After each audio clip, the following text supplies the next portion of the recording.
pirating Yeah. adventure. I'm just slow Uh, in a mini nuke. what is the our ship, the Osiris? What is its file listed under for its deck plans? It is the Rorix. Here, hold on. I'll just move us up there. There you go. Thank you. It does have a brig. 15. Yeah, yeah, yeah. Yeah, I remember I saw that. that is a fairly large brig, actually. Yeah, and I remember it wasn't small.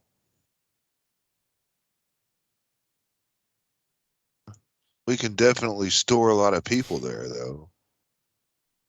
Well, a couple. I mean, let's see, 5, 10, 15, 20. It's a 20 by 20, so Uh, yeah. well, I we mean, could take them. We could take them there for sorting, and we can also, at least their command. right. Yeah. Security would kill. I mean, we could fit 10 people in there. There's 4 bunks, so I mean, 10 people sit on their ass. Right. Yeah, just go sit down in here on the floor. Hell, I've I've treated hostages far worse than that. That's true. I mean, that's, What'd you do with them? I've duct taped people for the chairs and left them there for weeks at a time. Oh my God, they'd be full of crap everywhere. Yes. You bring in a fire hose? He You stripped a hire, couple of people naked and stuck them in a fucking little small cabin with a bunk bed and yeah, left them there. yeah. Gave them a Ran, bucket to shit in, and that was about it. then I gave them to pirate people to ransom off to their homes. Mm-hmm. Were they They were, happy with that? I don't know. I'm sure they were happy to get the fuck out of here, but we've got some rather noble enemies in the Imperium because of that. Yeah. Uh, Well, and you have one that has. I think this was actually before you joined us, but so there was this one. There was a safari ship, and I forget exactly which system they were in, but anyways, um, the system had a large orbital, a Sindalian orbital habitat that part of it works, but part of it has been sealed off due to some kind of mutagenic virus, and the people that lived in the sealed off section developed it was either a bacteria or a virus, but anyways it affected their brain, and it affected different people differently, and basically there were two paths for this mutagen. In that one half it altered their brain and they developed their own language, like a form of aphasia, and but they developed their own language, and the other half developed their own language, and the two couldn't wow. communicate with one another, and ended up going to war with each other, like just like with clubs and shit over resources. And the people that didn't catch the virus, they just sealed off that section of the station. Well, it's pretty common knowledge. There's a warning buoy, out in orbit to not dock in the wrong hole because you might catch this, Right. right? And so these guys show up, and here is a safari ship that has well, they got to witness it have drive failure, and then a loss of power and a loss of control surfaces, and it crashed into the shitty part of this orbital habitat. And Wow. so there was like an emergency beacon that went out requesting aid. But these guys are like, well, wait a minute, there's this beacon, so we don't want to get out of the ship. We don't even care if we're we don't even care if we're wearing vac suits. We're not going in there. There's no fucking way we're going in there and possibly catching this. Of course, they didn't know what this mutagen did, right? And Right. so what they did is they docked with the main section, and they opted to pilot one of the orbital shuttlecraft from the main section, and they docked it with the they docked it with the safari ship, and then did a spacewalk back to the Harrier. They're like, we're not even gonna walk on the surface of this thing. We're just gonna step out into space, and you guys can catch us. Because they did not want to get anywhere near this, and so that's how they left it. Well, come to find out, on this safari ship, it was a bunch of nobles that had gone on a hunting trip, and there was a news blurb about how this nobleman from Tobia was thanking the brave souls that rescued them by taking an orbital shuttle and docking it with their ship, and these people are heroes. And they're like, yeah, no, not really. So it's gotten blown completely out of proportion because they didn't really do anything heroic. Well, it's all in how you tell the story. Right, yeah, it's all in the perception. Yeah. Hello, Cameron. Hello, Devin. Hello.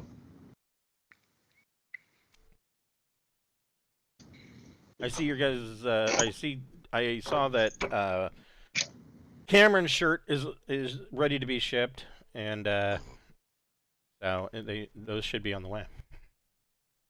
That's badass.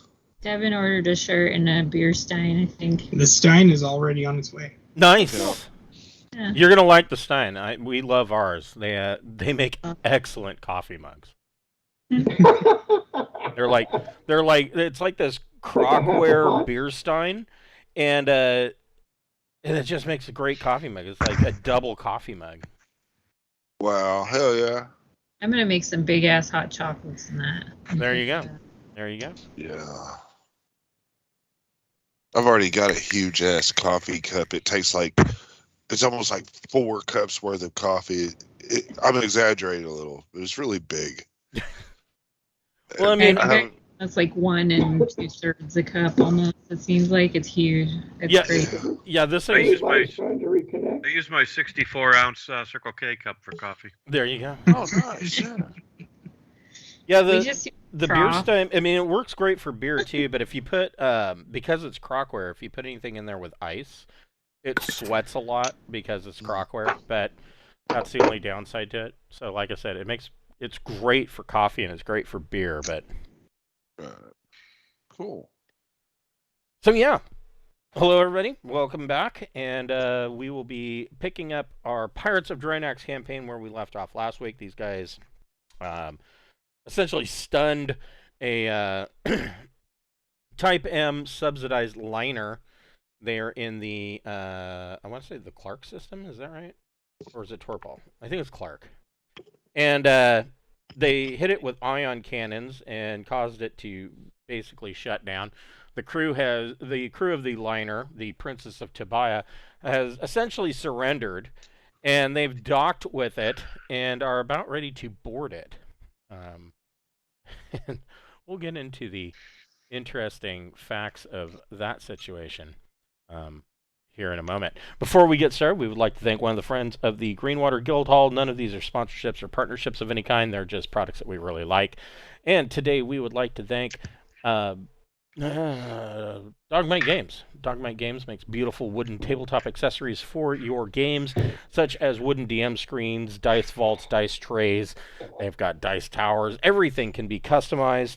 If you order something that's customized, it will take about 6 to 8 weeks to ship to you.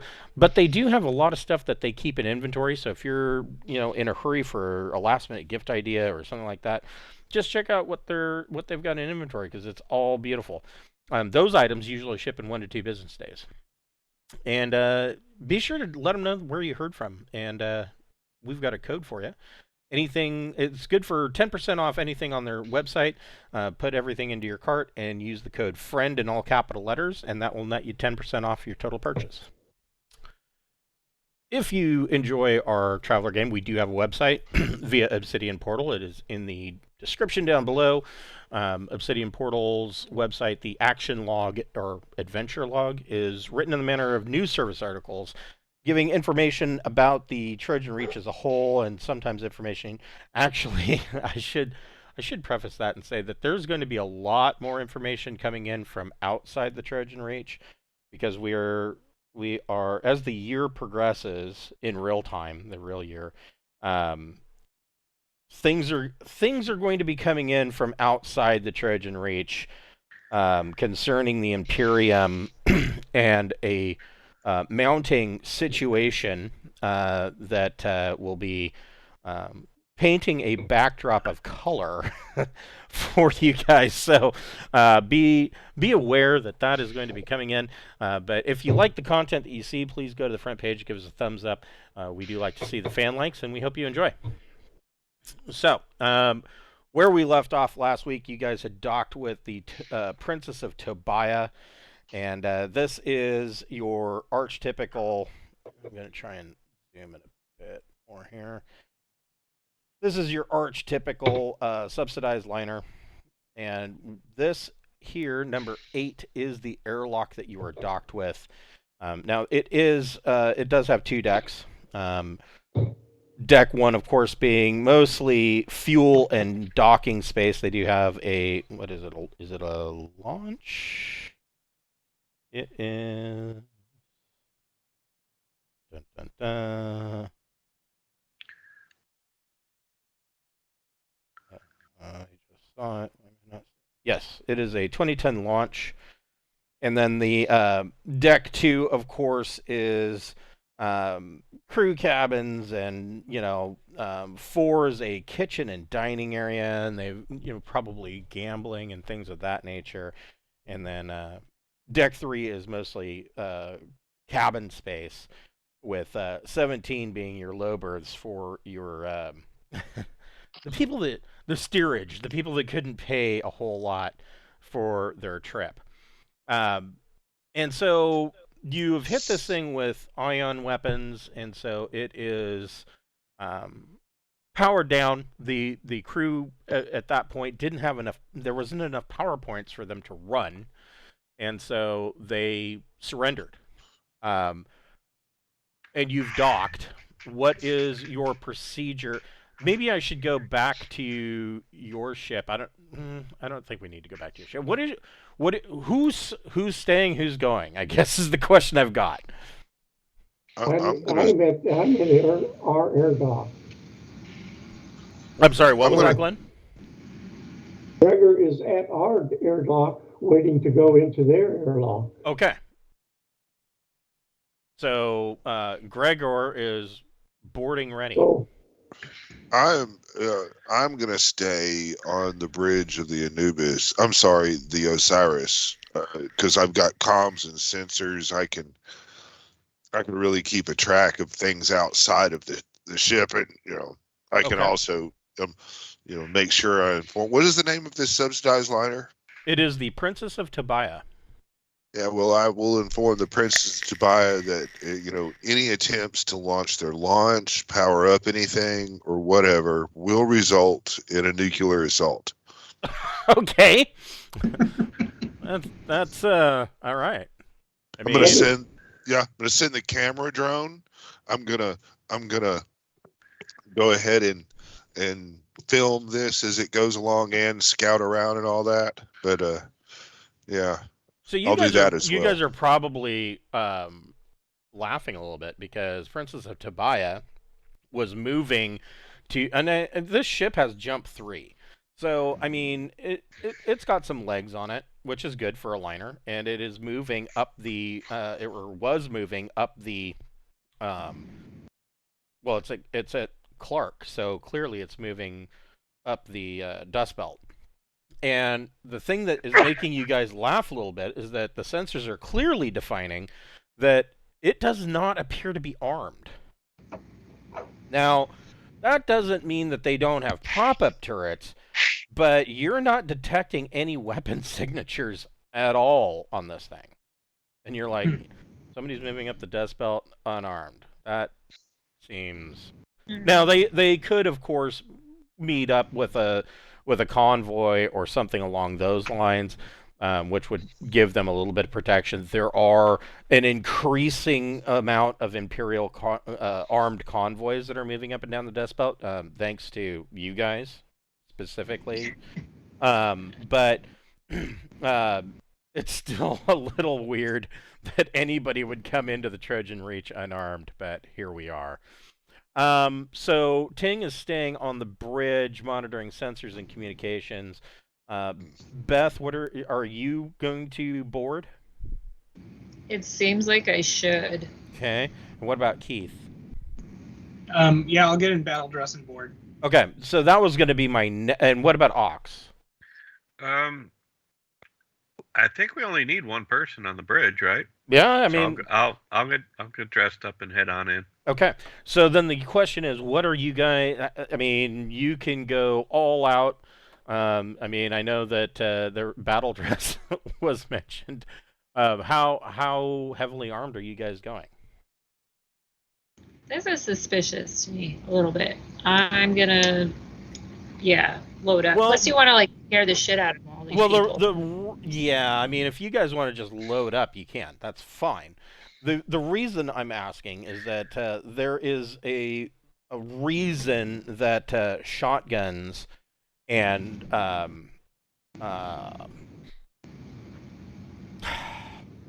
just brain farted. Sorry. Snub pistols. Snub pistols are another good example. Yes, Yeah. and the sabers are used in boarding actions. The reason is because, if you cut loose on full auto with a Gauss rifle, you have a possible chance. I mean, probably fairly low, but but low is not zero of actually piercing the hull and causing a much bigger problem. So in a lot of cases, they'll use swords, they'll use shotguns, snub pistols. Snub pistols are nice because they're low velocity enough that they're not going to penetrate the hull. Plus, they also have the 0G trait, mostly because they're low velocity. I think our guys want to make a statement that if you make us fire a weapon, you'll know a weapon has been fired, motherfucker. That's Yeah. true. I mean, Yeah. that's the other thing is that if you are wearing cutlass, that was the word I was looking for, is cutlass. If you're wearing battle dress, you don't care if there's a hull breach. Nope. But if there's, that could make more work for you. Because if you want to keep this ship, if you want to keep the crew alive, because somebody has to pilot said ship, or if there's somebody here that is important enough that you might, want to ransom them if they get sucked ass backwards out of a pinhole because you shot a hole in the hull, that's a loss of profits. I mean, I'm just going to put it in dollar values. Yeah.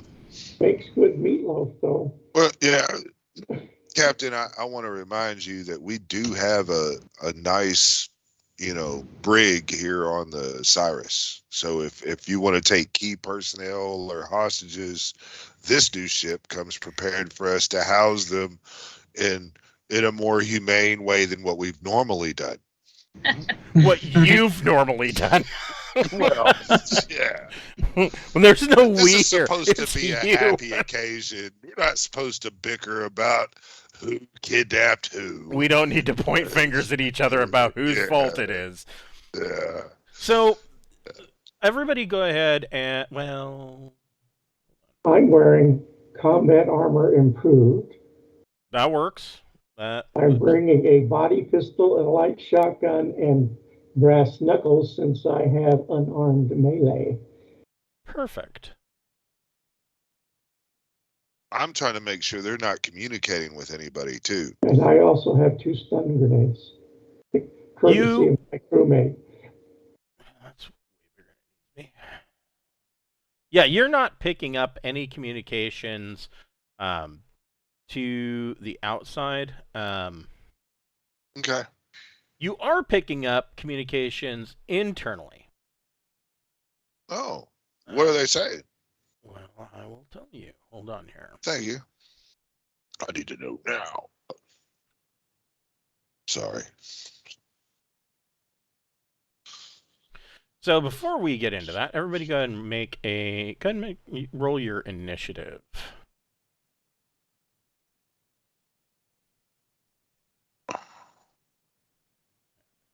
Again, I need dice roll.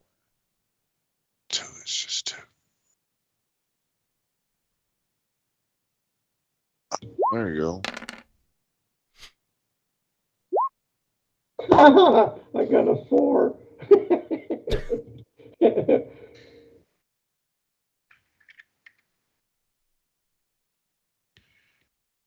Oh, we're doing a straight roll, not plus or minus 8. Is that right?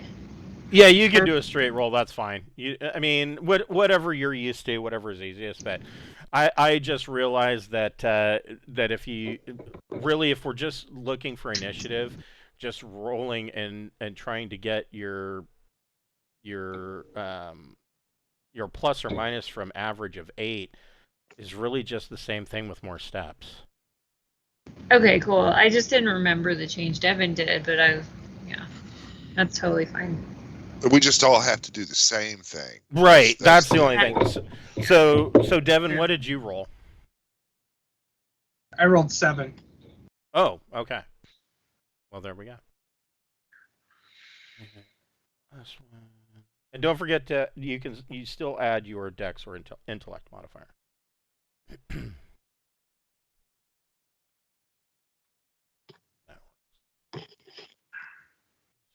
These guys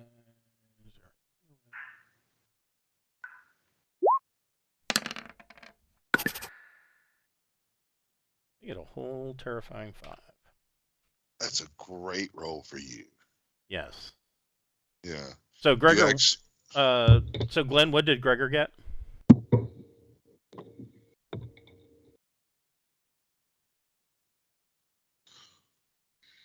He got 4. Right, but what do you have a bonus to your intellect or dex? Yeah, I do. Hell yeah, Glenn. I have 2 I have a 2 DM for So then dexterity. you would have gotten a 6. Yes. Much better. Yeah. I have a 12 for dex. Okay. So yeah, 12 for dex. That is a plus to you. All right. So.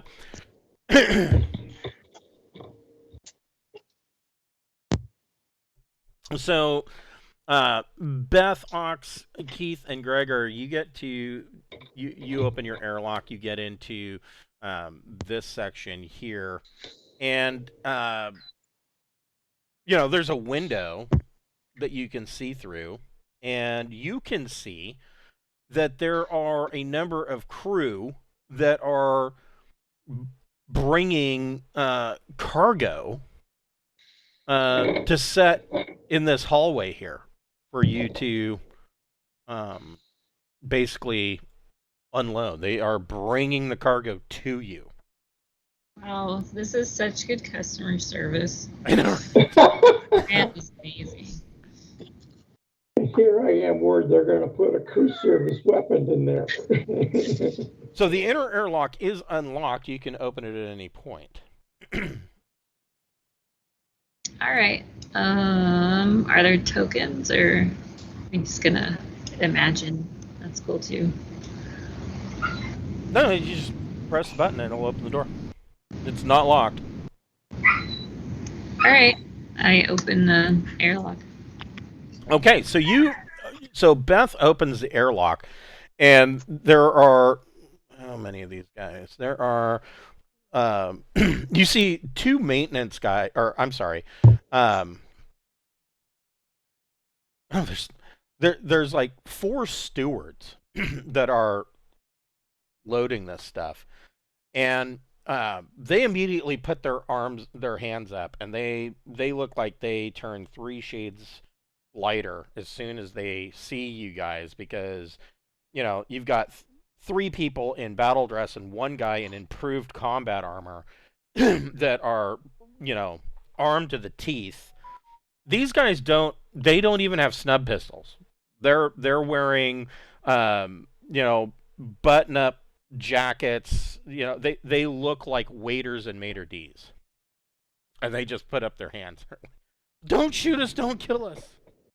In a friendly wave. I don't think these guys are a threat. So I guess I'm just gonna ask which way to the bridge. So they tell you. That's a very good question. Where the fuck is the bridge?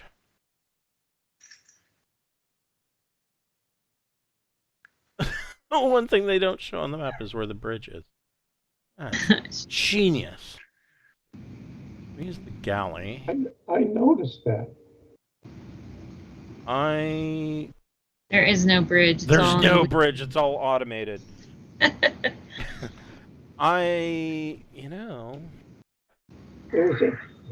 a robot and it's sitting out in space looking out over Yes. an open cockpit. Maneuver drive? That maybe No. sort of. Let me. The fuck? Yeah, that's pretty weird. It Okay. is. I just noticed that. I was like looking at it, I'm like, wait a minute. Here. We got sensors here. Okay, here's the bridge. Right, yes. Hold on. I'm looking at an older deck plan. I would Beat boot buttons There all was- over. Subsidized assume- liner. It says. Chairs. So bad. So at the them. bridge is actually. it's in the back, isn't it? No, it is. Is it similar like the subsidized liner? I printed out a It's subsidized dead liner. A center. subsidized merchant. It's dead center, but where they're showing the low berths is where I'm showing the bridge is supposed to be. Not only But that, but the low berths, if you look at the low berths, there's no door to get into the low berths. I would Wow. assume the bridge is 2 decks above 17. Yeah, it says that it is on. It's a trap. They're just suckering us in. Right. Should Oh, be I a see. deck So on. the low berths. That's weird. I see what they're saying. What's 3?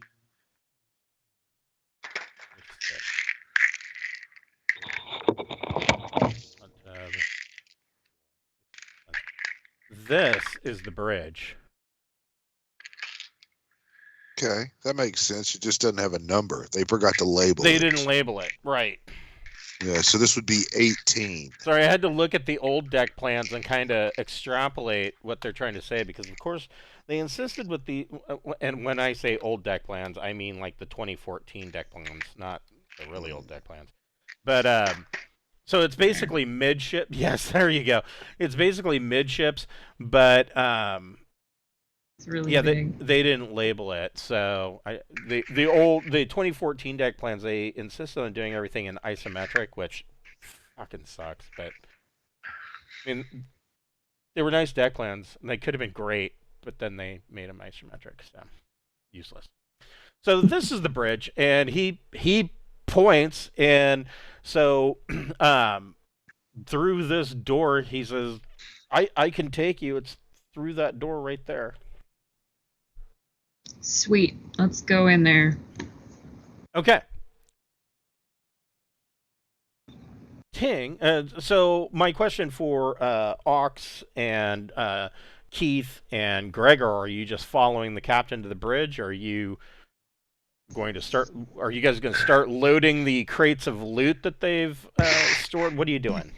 You guys look at the crates, like inspect them. Yeah, I was gonna inspect the crates first before I move anything. Yeah, they could be filled with explosives or some shit. Who knows? You know? And what is Ox's plan? Same thing. I'll stay there and help them inspect. Okay. Make sure nobody sneaks onto our ship from the airlock. Yeah. Also, That's if a we're good idea. if we're taking the whole ship and everything, we don't need to unload or move cargo. I mean, it's already stowed and ready for transport. Well, here's a just this is just a wild thought that may creep into somebody's mind. Um, just because let's say that you do take the ship, you don't have anybody aboard, you don't have enough crew to fly it, and so that would mean that you're going to have to convince the crew, the existing crew, to join your cause, which is not impossible. But are you willing to put your faith in trusting this newly hired turned pirate crew who may have just turned in order to effectively save their asses to take your loot with them? Well, if we put people on their ship, then and take some of their people and put them in our jail, key people, things could be happen to do a jump. We're just talking about one jump.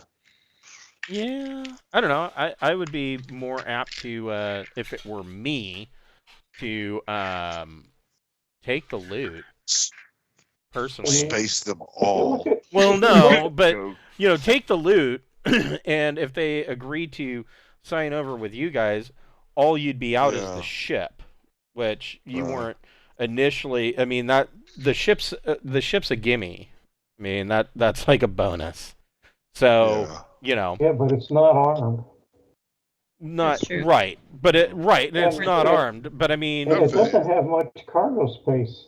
Number 2 is the cargo area. Yeah. Well, this is what it's got 60 tons of cargo space. Yeah.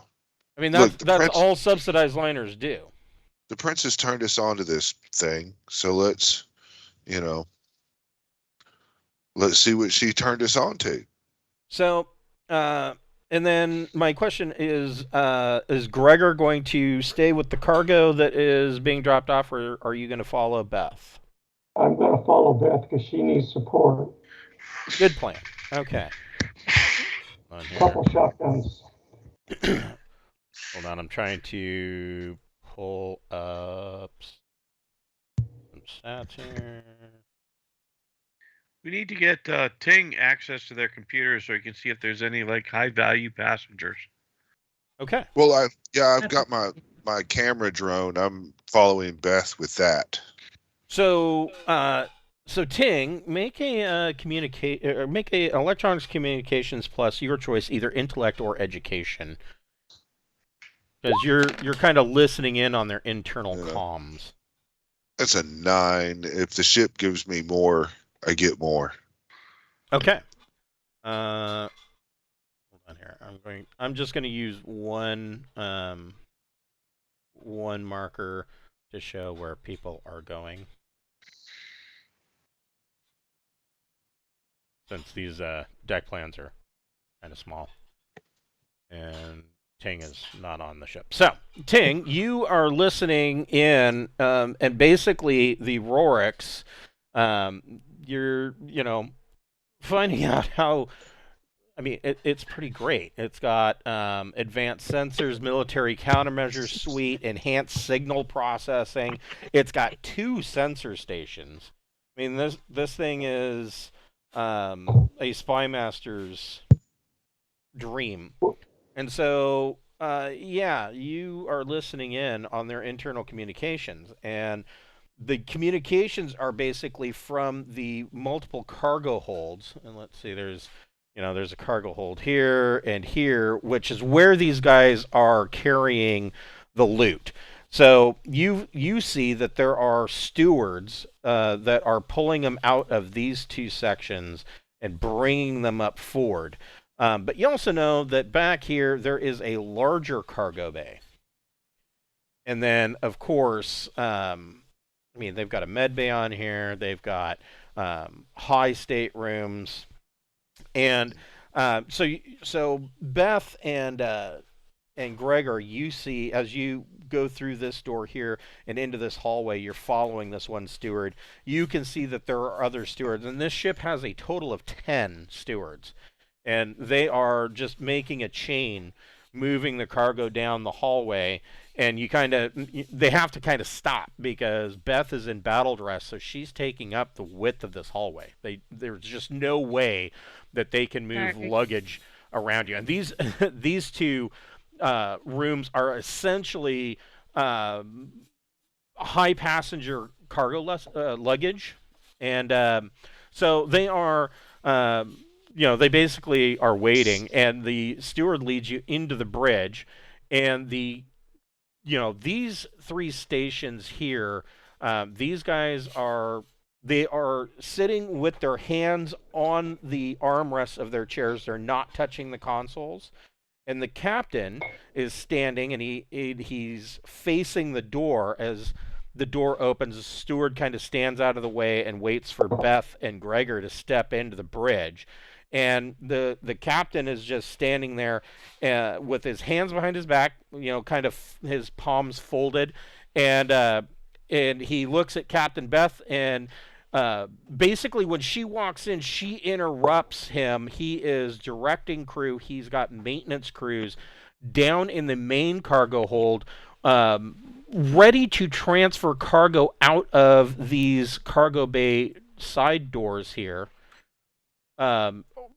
Jettison it if need be, so that you can collect it. And he turns, and when he's interrupted, he turns and looks at Captain Beth, and he says, "Welcome aboard the Princess of Tobia. The ship is yours." And he's just very matter of fact about this. I'd say he's just not the first time this has happened to him. I guess so, man. I ask who the best pilot is on board. He says, the best pilot. That's an interesting. So the deal is, I am fucking sick of failing my piloting roles. So I am trying to. So you want to find an NPC who then can fail their piloting roles instead. Yeah, well, hopefully they have a better modifier than me. That's all. What's your dex modifier? It's +1. And then what do you have for piloting? Oh, I got +2. So you got you've got a +3 to your roll. That's pretty good. I know, but I fuck it up all the time. And Ching Shi had +5, so I don't know. Right, her total was +5. I mean, so if you remember, our house rule is that you can't have a skill higher than 4. Ching Shi had 4, and then she had 3, and then she had 2 in Dex. But anyways, you'll get another XP point. So just. Well, the thing is we can't save the XP points. So in order for her to turn that 2 into a 3, she needs 3 XP points. Right, and if you guys, you have to get them all at the same time. That's right. So if you guys just be calm, because this leg is going to be, it's going to be fucking something else. Just bear with me. I'm not bitching or crying. We find the king of the empire. Yeah. Once we assimilate the entire multiverse. I think they've already met the actual real emperor of Sindal, who is now a turnip farmer on Noricum. We have a sample of his DNA. Right. Going to point that out. Right. Yeah. But yeah, okay. Anyway, I'm really just filming. So, is there? I guess what I'll say is there anybody in here that has nothing to lose?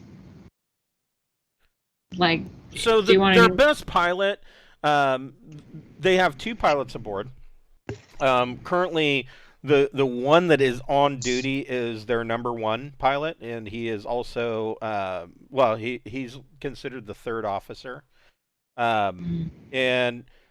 But he's honestly, you're a better pilot than he is.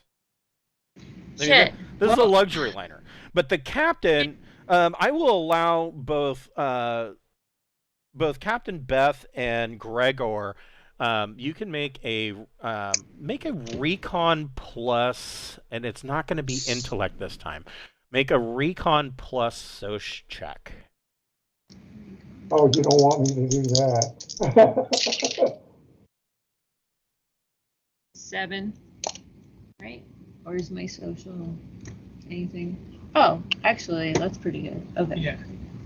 So that makes it 9. All right, That's pretty cool. good. What did Gregor get?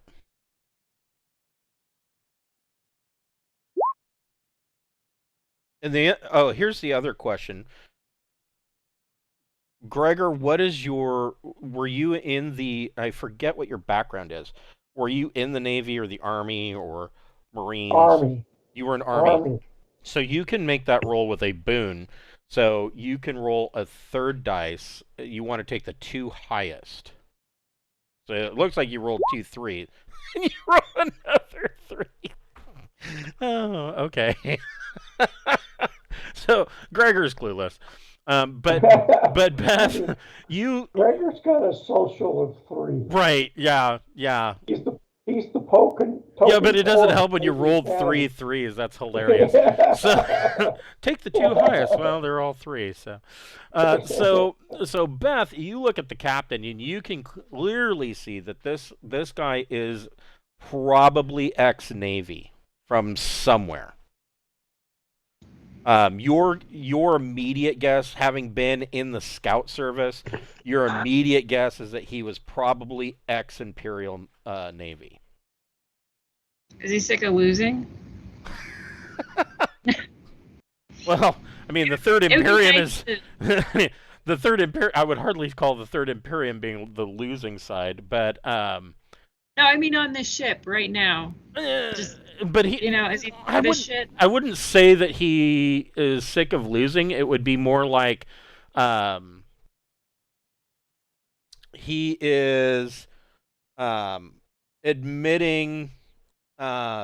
defeat. He's accepting that he has lost, and this is protocol. To the victor go the spoils, and he's very. He doesn't seem frightened of you. You're standing in front of him in battle dress, fully armed, and he's not scared of you, unlike a lot of his crew. The 3 guys at the front seem like they're sweating profusely, but he doesn't seem rattled. He is doing things by the book. You He won. should go to our Here's your he stuff. should go to our brig. And he says, and he looks at Beth and he says, I take it that you are the captain of this pirate vessel? I am, yes. Says, Gregor pulls out his body pistol. he says, would you care to step into my office and we can discuss terms? Sure. So, Gregor. So here's the question, Gregor: are you going to stay and keep the bridge, or are you going to follow Beth into the captain's office? I'm going to go to the door to the captain's office, which will be open, Okay. and I will stand outside the office Okay. with my pistol in my hand. Okay. So he comes in. He leads you into the office. He sits down. He's got this beautiful teak desk. Sits down behind it, and he kind of steeples his fingers, and he says, "That was pretty good maneuvering. Few times have I seen pirates that were smart enough to actually use ion weapons." They're brand new. I just couldn't resist trying them out. He says, "Well, you clearly have taken us. What is it aside from our cargo? Are you going to just take the cargo and let us go on our way?" He says, "That's quite an impressive vessel that you're flying. Not one that I'm currently aware of." We're looking for high value passengers to ransom as well, if there are any. Says, "Oh, well, that's interesting." He says, "Well, I mean, there's a number of Tobian nobles aboard. I mean, we have. I mean, holy crap! There's. Let's see. 1, 2, 3, 4. There are 4 high staterooms. So anybody that would be in number 12 would be somebody that you would be interested. I find it weird that they would put a high stateroom right next to the power plant. Yeah, I'm paying high passage, and I want to sit next to that. You know? But sorry, just a pet peeve of mine. But anyways, I mean, maybe the walls are thicker than they look, but. But so they've got 4 high staterooms. You know, we do have a medical doctor aboard. Then we are full for our regular staterooms. So there are a couple of low-level nobles. A dame and a knight are aboard. And he said, and then one very interesting individual that insisted on paying high passage. He's an archaeologist. It is about this time, Ox, that you. So, Ox, you are kind of standing in the hallway, watching these guys load their gear or load your cargo. And you see this interesting gentleman. Hold on here.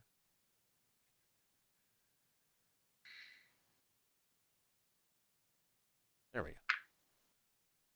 I'm going to find the guy's name.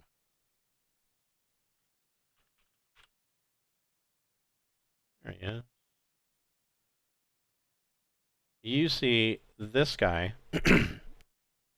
come out of one of the high passage rooms and come down the hallway, and he's turning sideways to get past the stewards that are carrying cargo, and he says, excuse me, and he looks right at you, at Ox, and he says, hello, my name is Professor Utah Mirabar Haut Belzoni.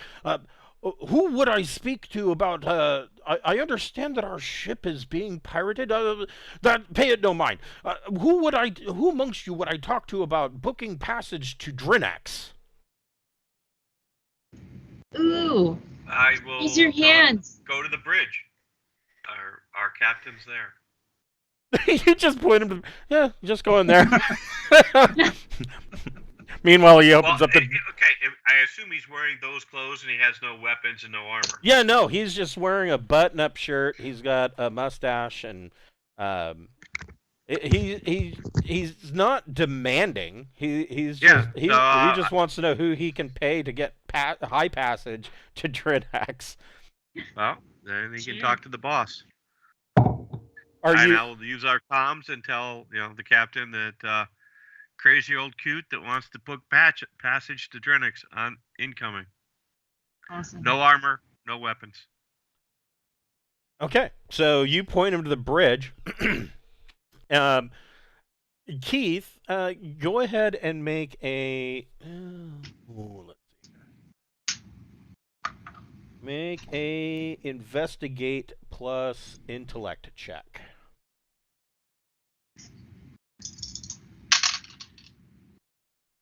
7. So, you are finding a lot of really expensive clothes. Let's see here. Look at trade. Passengers, freight. One specifically for luxury goods.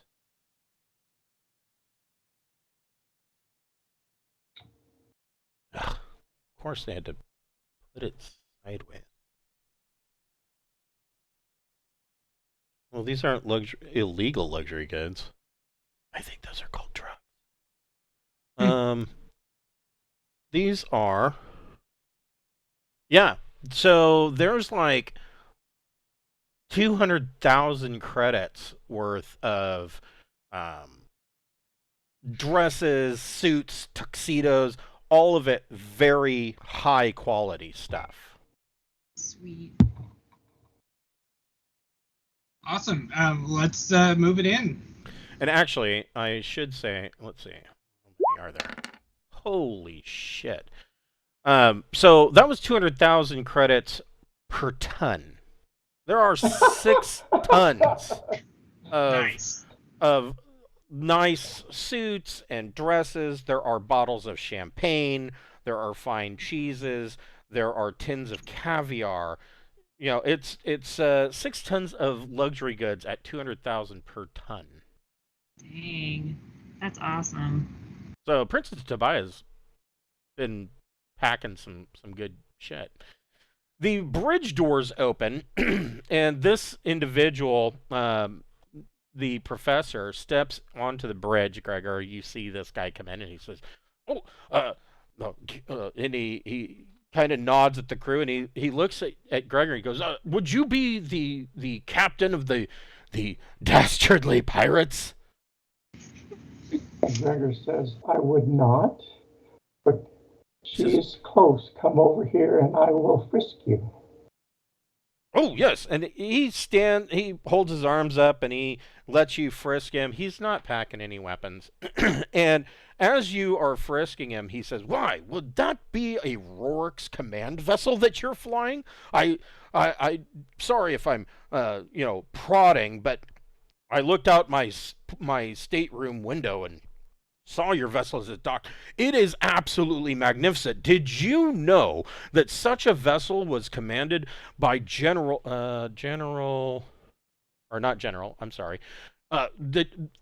a vessel was commanded by Admiral Gani Paras?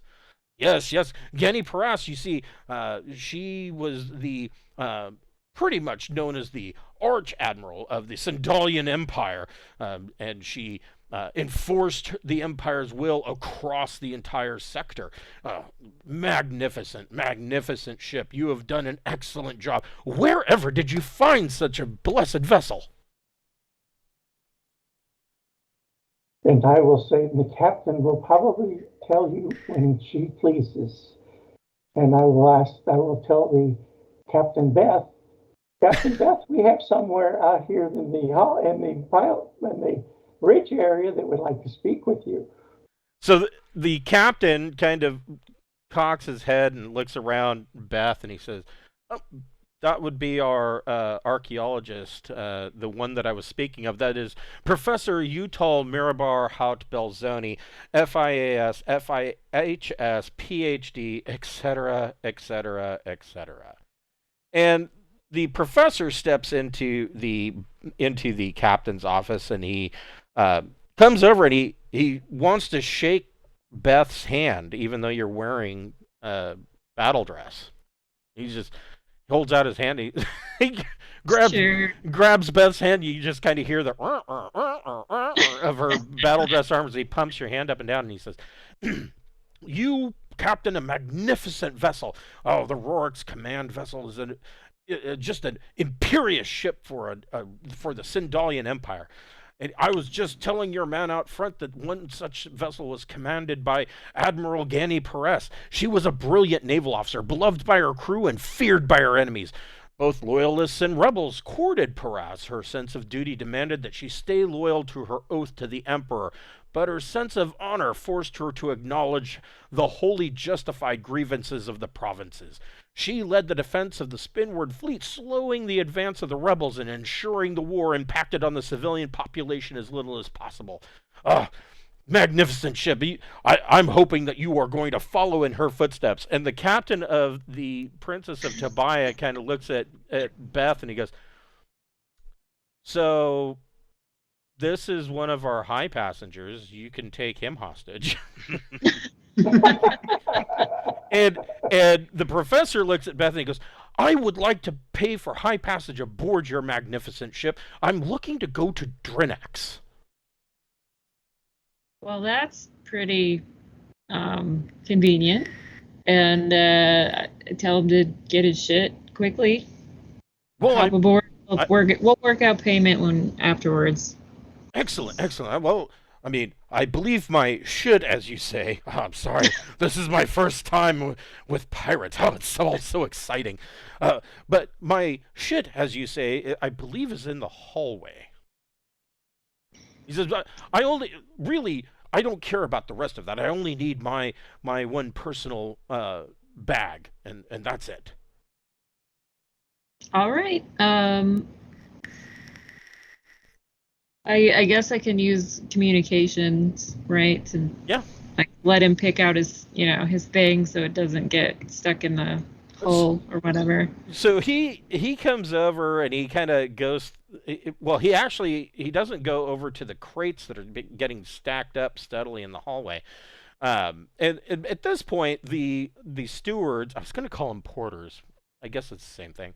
They are now moving. I mean, under Keith and Ox's direction, they're moving stuff for you. I mean, Keith, you're the one in battle dress. You could lift this stuff with one hand. And they're actually carrying stuff, loading it into your ship for you. Here you go.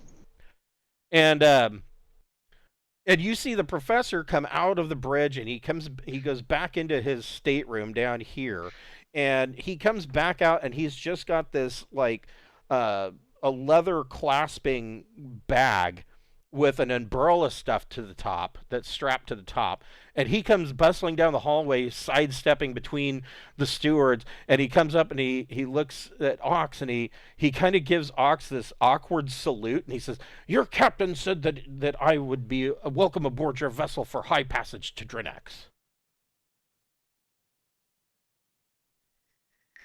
Indeed, she did. And so he kind of shuffles past, and he goes, I'll await in your common area. I don't want to take a room that doesn't belong to me." And he shuffles off inside, and you can hear him muttering to himself as he goes inside, saying things like, "Oh, this is such a magnificent vessel. I never thought that I would get to see one in person." You're gonna fly the ship. He's incredibly excited about seeing this. I mean, you guys have to figure, you're flying a 2,000-year-old antique.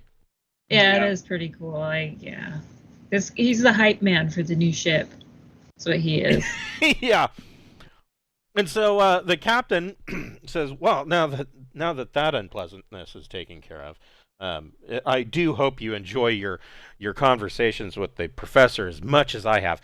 He says, "There is the matter of the cargo in the main cargo hold, and that." Somebody roll 2d6. You gonna do it? I'll do it. Yeah. 10. Okay. Well, what was each number? They were both 5s. Okay. So that's going to be a 55. Now that's interesting. 1d times 20.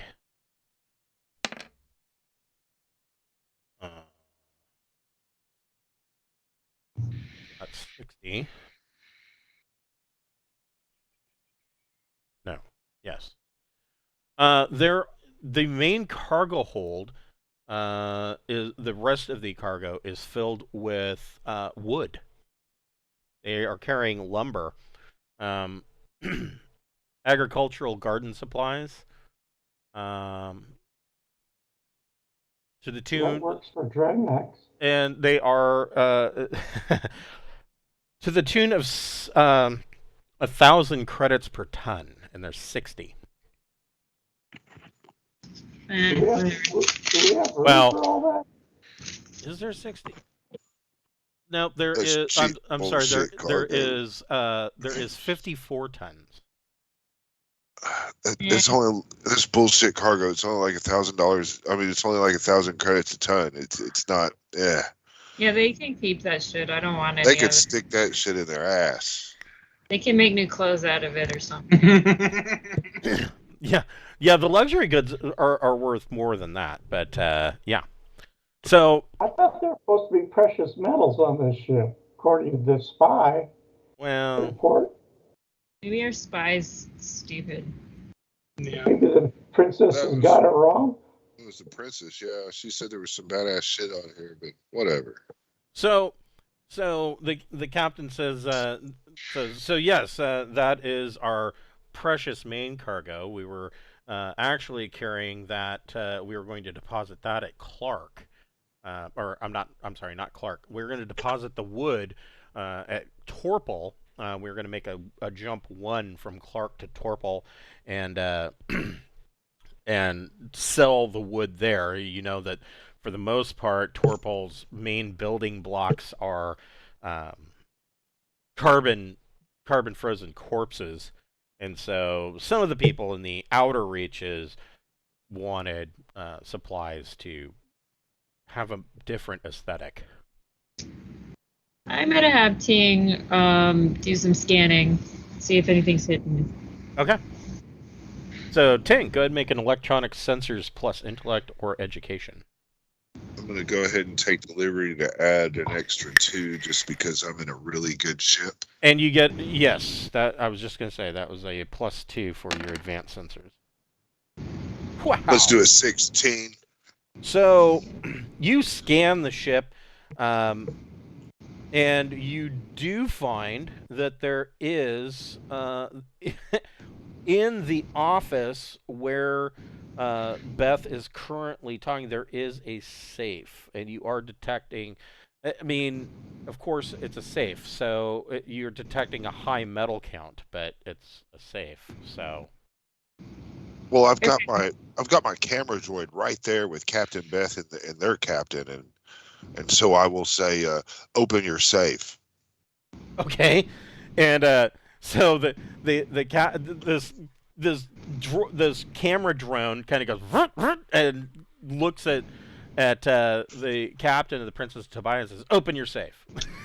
And the captain says, all right." And so he slowly, not making any threatening moves, gets up from his desk and goes over. There's like a small, bar, and he reaches beneath the bar and opens a cabinet, and there is a safe. And he puts in the code and opens it, and inside are credit plaques.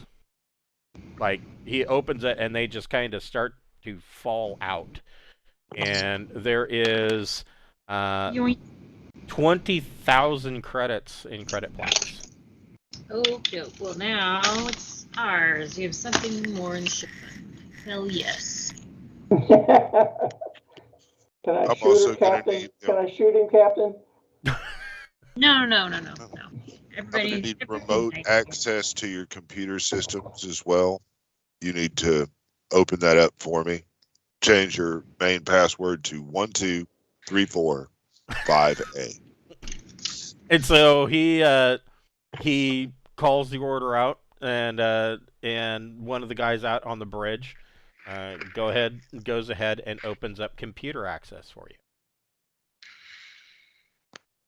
Thank you very much. Appreciate your service. What are you looking for? First thing I want to do is I want to bring up their crew and everybody's manifest, and I want to know everybody that has astrogation skills on this ship. So they do have, let's see here. They have one astrogator on the crew. I'm gonna run like a search for everybody. I mean, if there's a cabin boy that has an astrogation, thing, I want to know everybody that has that skill, because Yeah, I'm you able pick to up do a couple of the stewards have some rudimentary astrogation skills. One of the 3 engineers has astrogation. The lead astrogator, I can tell you, has a rank of 3 in astrogation. I'm thinking Greg, I'm thinking if we take all of them on our ship, and then we do a remote astrogation on their ship, then their ship goes where we want it to. Can't. So now, are you saying take everybody on your ship, or are you going to leave some people on their ship? I'm saying we take the astrogators off their ship. So here's the and the reason why I asked that is that a ship cannot jump if there is no human crew. They never Oh, leave jump. no.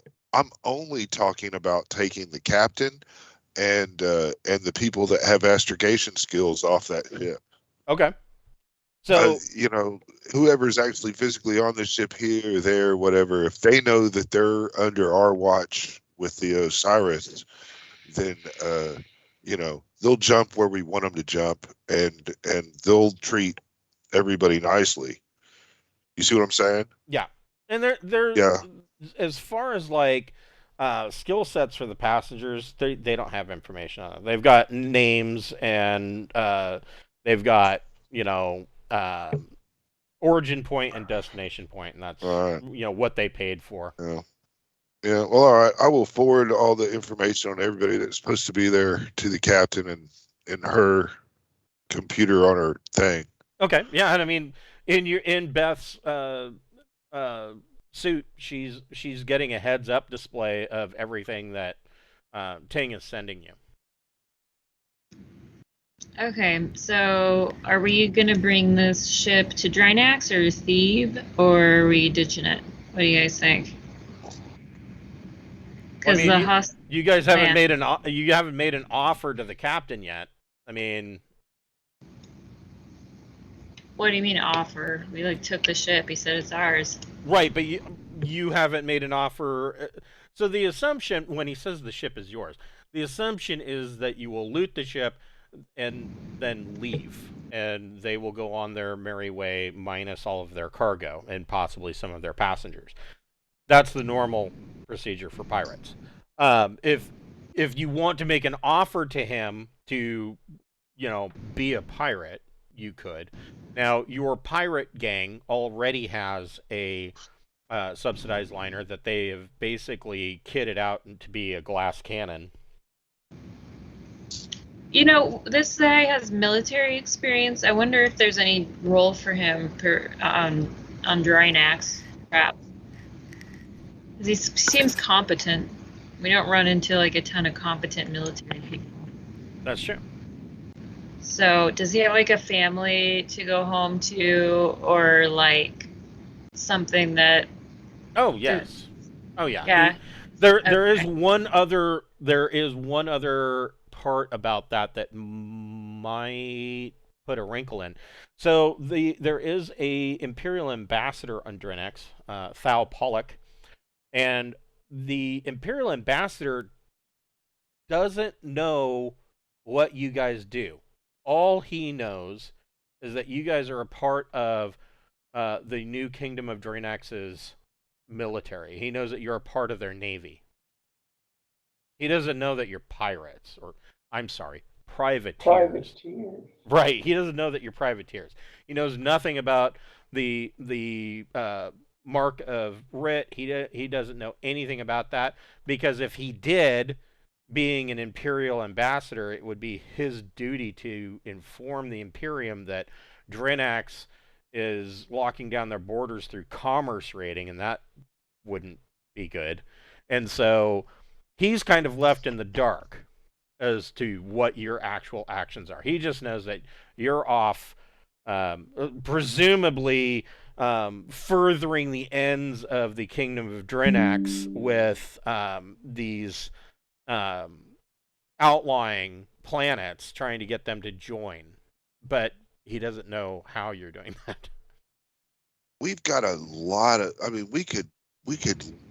So what I'm saying is that if you bring a retired naval captain back to Drinax, and he were to accidentally bump into Thal Pollock and they were to have a conversation, that could be not so good. Awkward. We should take the launch.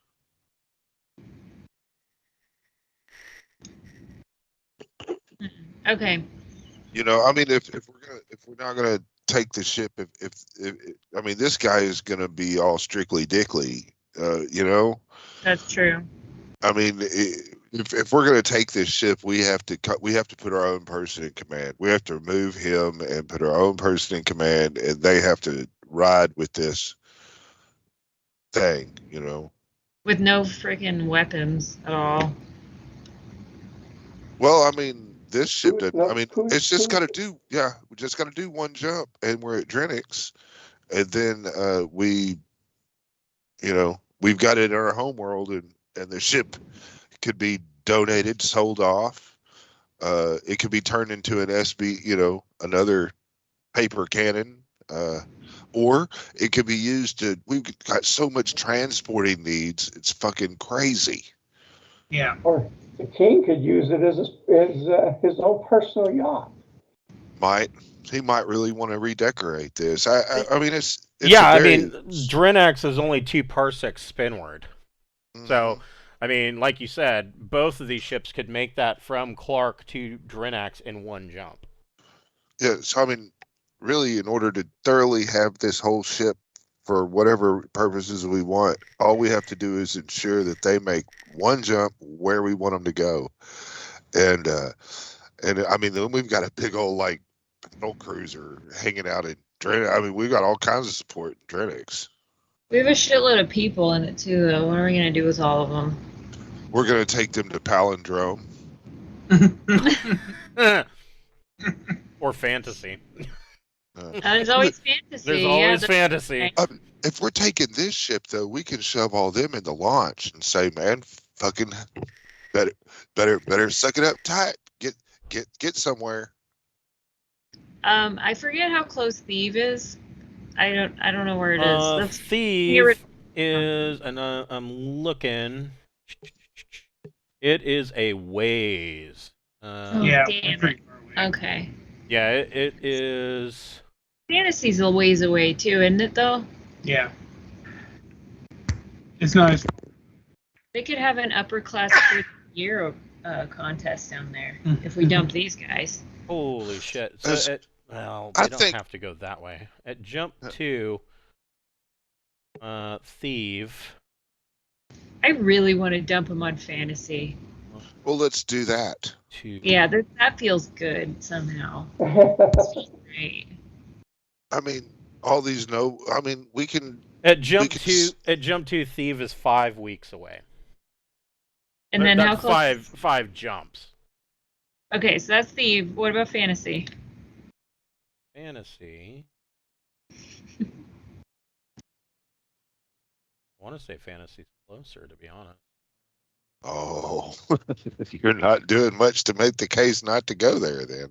1, 2, 3, 4 jumps. God damn it!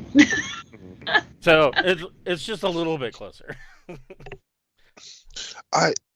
We can sell these people as slaves on Thieves, or whatever will happen to them, which is like super mega bad. Or they can live on fantasy. So the good news is, if you were to go to fantasy, if you were to do wilderness refueling, you could make that trip in like 5 weeks, 5.5 weeks. With Thief, you're looking at like 6.5 weeks with wilderness refueling. I think we need to find some Augment Raider ships and try liberating those people that have been pirates, being really slave right, and trying to get them to populate the ships that we steal. I mean, after we get done with this, those guys use fusion reactors without containment. I don't think you even want to step foot on one of those ships. They're not really very smart either. No. Well, no, they're not smart, but they kidnap a lot of people for their skills, and so if we just go get the people that they already kidnapped for their skills, and be like, hey, would you like to be a pirate with, Or you could sell the passengers from this ship to Ogma. Oh, that's what I thought you were saying for a minute, like open up a restaurant. Yeah. I mean, a barbecue joint. Yeah. If we're gonna ransom all these people off, we could take this whole ship to Palindrome. That's where our contacts is for that. That's true. I mean, you've got fences on Palindrome. You also have fences on Kusai. I want to say Kusai. Was it Kusai? No, Tyok. You have an Aslan fence inside the Aslan Harate Passy Two Toes. That's really That far is- away too. It is a long ways away, and I don't know the Aslan. The That's like Aslan 3 have enough problems with humans; they don't want any more. So, Right. Man, man, we take this ship to Palindrome and we ditch the whole thing off for a really funky penny, and in turn we'll be right in that neighborhood to get some pirates where we can actually start manning these ships that we take. We have a big need for ships, and if there's going to be major political shifts in this area, we really want an armada of some sort that we can rally. Is there anything on the way? well, We should. there is. I mean, aside from the fact of all of these passengers on deck 3, that's a lot of number 9s, and who knows what's in 7. There are people in 17 in the lowbirds. So, I mean, there's a lot of people on the ship. Aside What if we from space them all? That's of course an option. I mean, I'm not going to say no. You are pirates. I mean, that's not going to help your standing at all. But aside from the people, this a subsidized liner. It's 600 tons. That's 3 turrets that you could install on this. They're not at Jump 3. They're not bad vessels. I mean, yes, they're unarmored, but I mean, I would imagine that if you were to put probably armor 1 on it, and I'm just spitballing here, I'm not actually looking at the numbers, but if you were to put armor 1, you might drop it to Jump 2 with 3 turrets. You could go 3 quad turrets if you wanted to get really sketchy and turn it into a gunship. So if we steal this and bring it back to Drinax, are we going to bring the heat down on us, though? Because it's like a stolen vessel orbiting? Yes. Or... Yeah, you're not. Drinax wouldn't be the best place to take it. If you were going to take it someplace, you would want to take it someplace where you could drop off the passengers, for one, and then quickly get the fuck out, and then maybe go to, like, Borite. We should sell this. I was actually thinking that maybe what we should do is take this to Torpal, dump everybody, and then go to Borite. What's on Borite that we want to go to? I'm sorry. You have your space station around the outer gas giant. Oh, okay. Well, what I was thinking was we take the ship and the people to Thieves, we get a bunch of money, and we buy whatever ship we want. Because there'll be ships there, too. That would be hot, possibly. All right, yeah, let's do that. Yeah, that's pretty good. To Thieves. The first step is to collect underpants. Third step is profit, so I'm down. Yeah. So you're Third gonna step is profit. You're going to set a roughly 6-week course for Thief, is what you're. Right. Okay. Captain, can I shoot someone? Captain Beth, can I shoot someone? You just wait. Someone will get... So, okay, when we pull into Thief, they are going to see a moon that's been laser carved to have a skull on it or something. They're all going to start freaking out and panicking, and you will probably get to shoot somebody right there. That's my guess. Just hold on a couple weeks. Thank you, Captain. So, question: who is going to stay on this ship? Who's going on the Osiris? And who are we putting in the brig? We're putting the captain in the brig. The other captain's got to go to the brig. Yeah. How about the second officer? We heard nothing about the second officer. Yeah, who's the second? Well, let's stick those two. There is a first officer. I mean, if you were,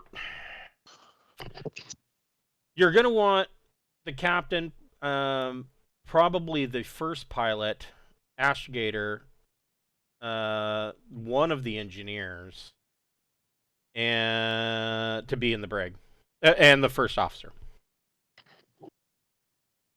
Sounds good to me. I mean, your brig's big enough to hold them. Is there anybody that can pilot besides me? Are there any other high pass passengers?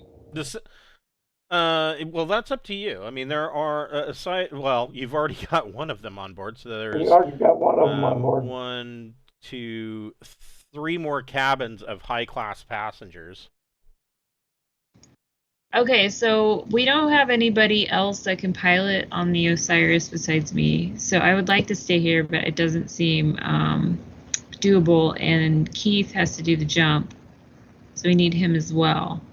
Do Ox and Gregor feel competent about like commanding the ship? Can either Ox or Gregor do astrogation? I don't know.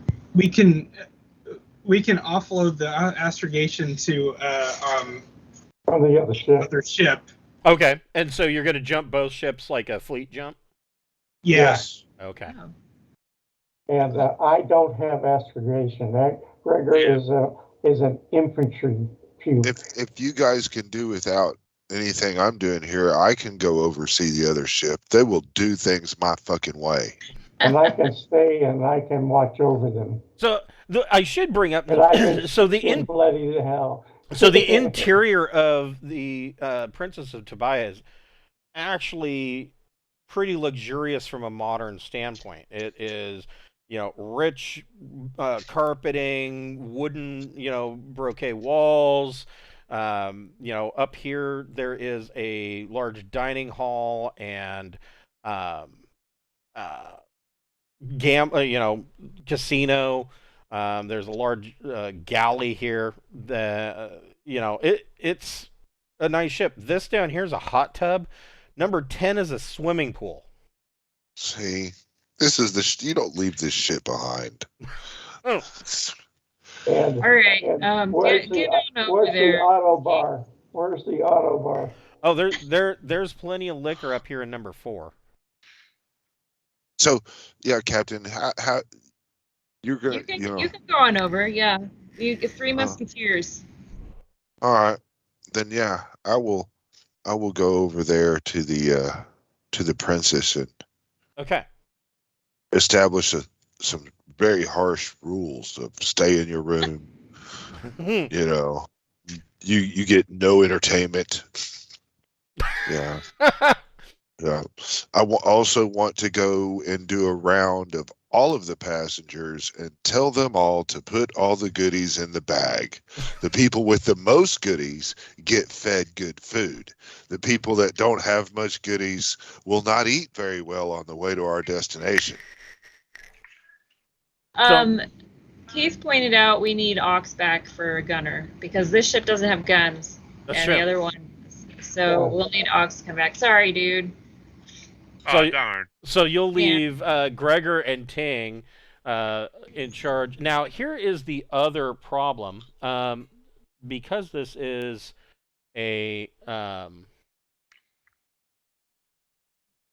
because you are heading for Thieves, and this is a stolen ship, you're going to want to do wilderness refueling. And if you don't have a pilot aboard, wilderness refueling is going to be difficult because keep in mind that, in fact, does it have fuel processors?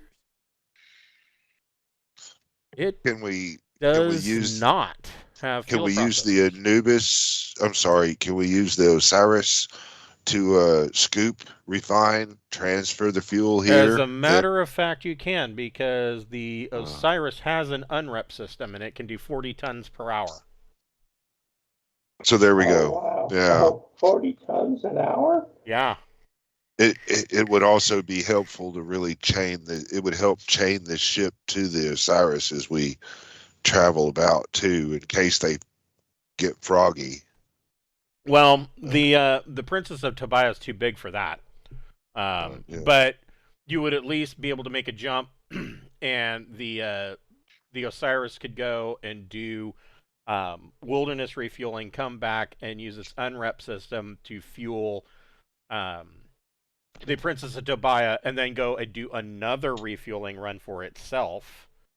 And then you can make a jump. It will increase your time in jump, or your transit time. It's going to be about 8 weeks. Are we able to transfer the launch over to the Osiris? I don't see why not. The Osiris does have where is it?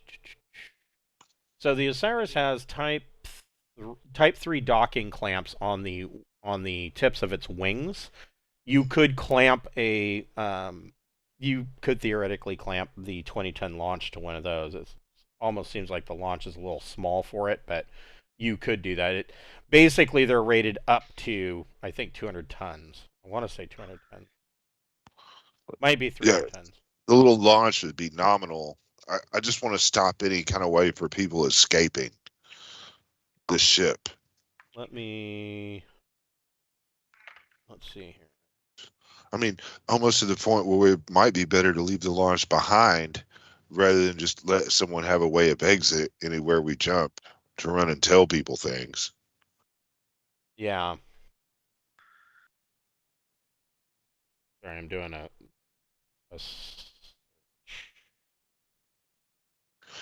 This will be, we'll get robot prostitutes and we will line them up in a casino and maybe down in the big cargo bay, we could convert it to a fighting ring, you know? Let me go up to the top.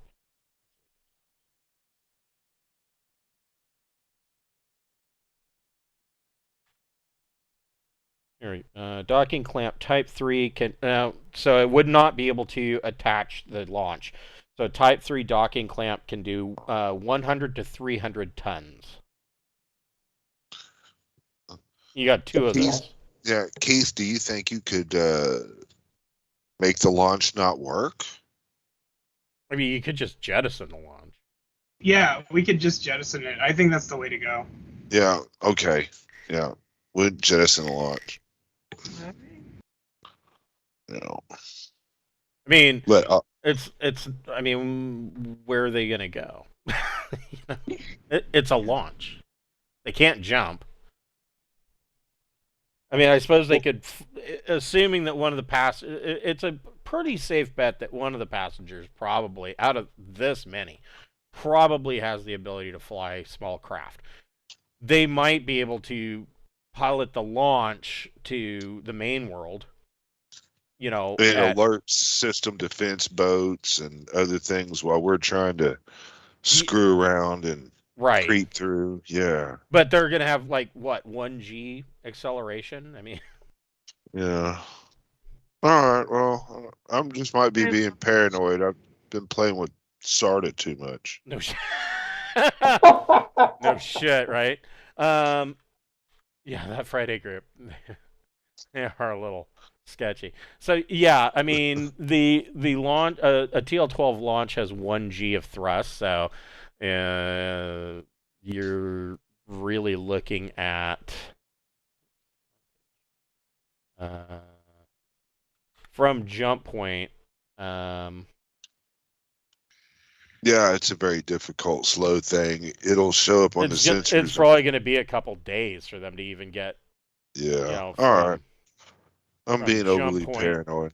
Sorry. But I mean, if you're having to use your unrep system and you're doing wilderness refueling, you know, normally just for the Osiris to do wilderness refueling, you're looking at 1 to 3 days, depending on, you know, how much fuel you need.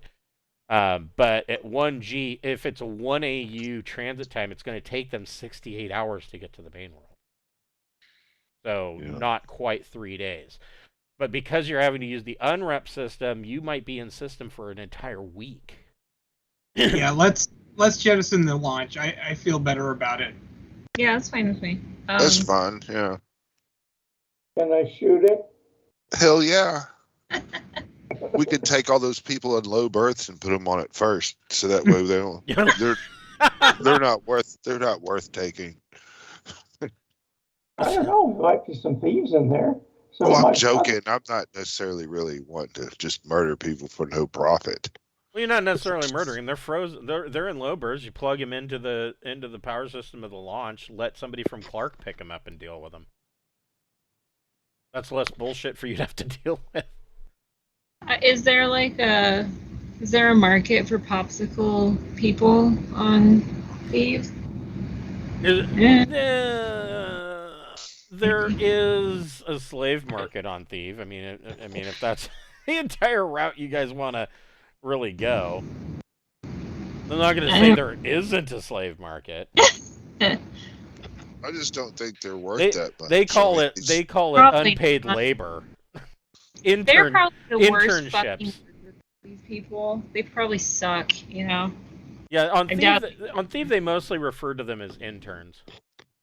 Okay, yeah, stick to Lobers and then launch. Okay. Yeah. It'll Bye. clear out that space for something profitable like a door. We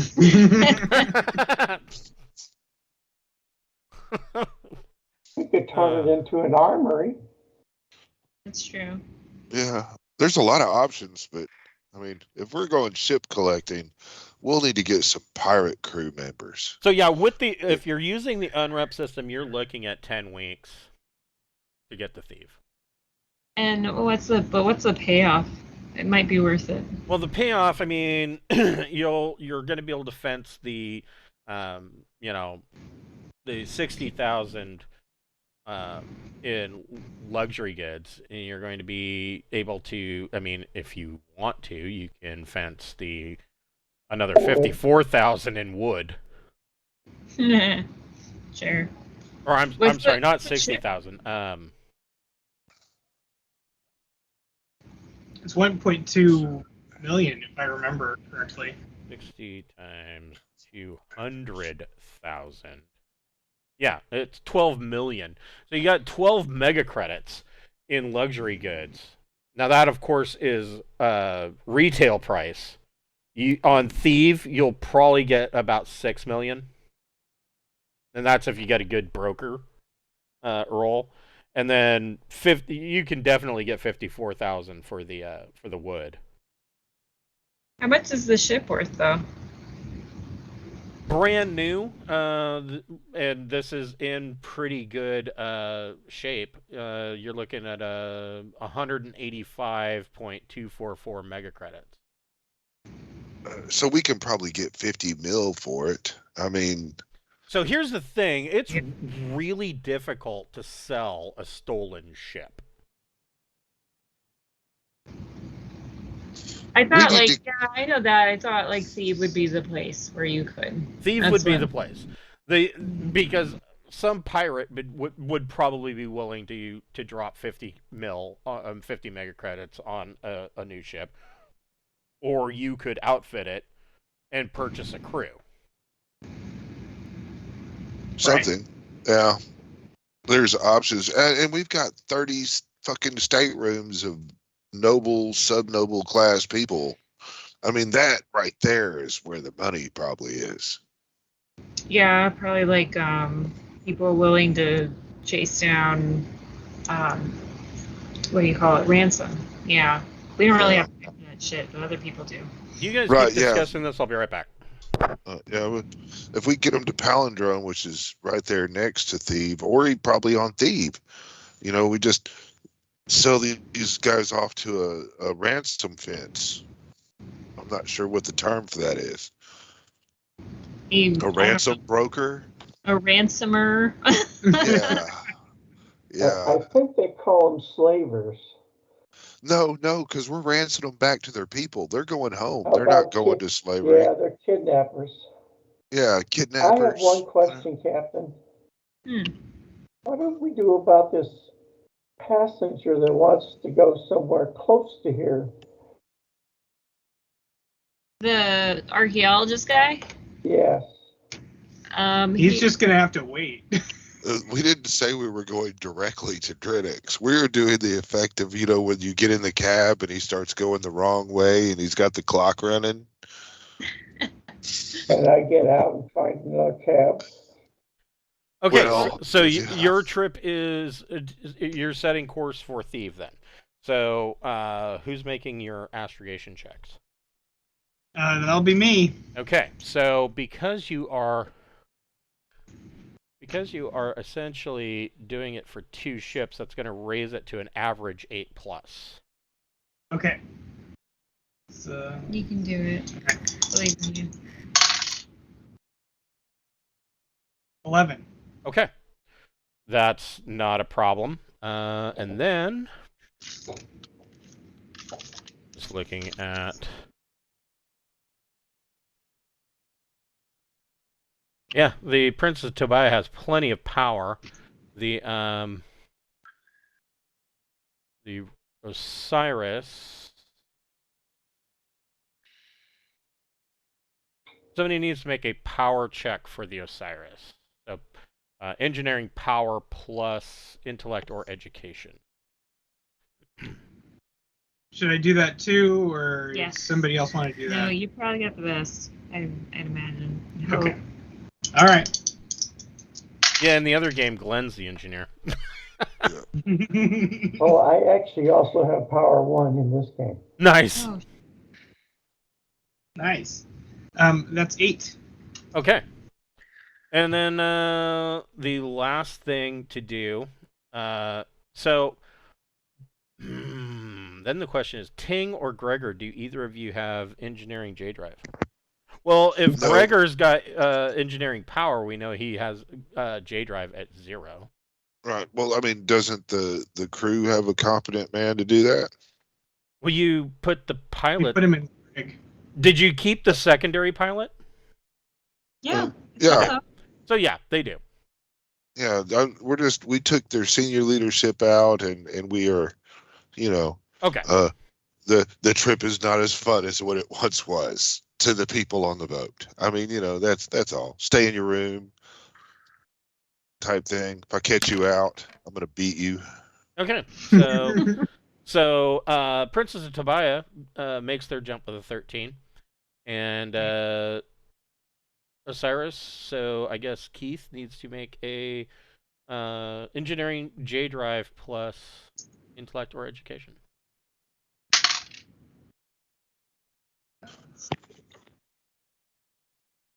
15. Okay. So you guys are in jump, going your various directions towards Thief. Excuse me. And I don't